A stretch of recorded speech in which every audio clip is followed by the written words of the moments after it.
थोड़ी घुगनी यानी दिया थोड़ा सिंगारा और हमार सैया बड़ी पापा या जल को चिनिया बादाम सैया बड़ी पापा या जल को चिनिया बादाम सैया बड़ी पापा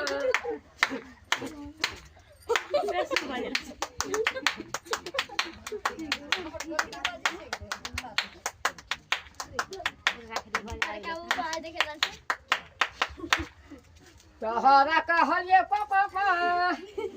अरे बड़का क्या बने रहा है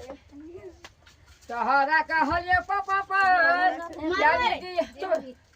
यानी दिया छोड़ा सिंगारा हमार सैया बड़ी पापा या जल को चिनिया बादाम सैया बड़ी पापा या जल को चिनिया बादाम हमार सैया बड़ी जोगाबाद या जल को चिनिया बादाम सैया बड़ी पापा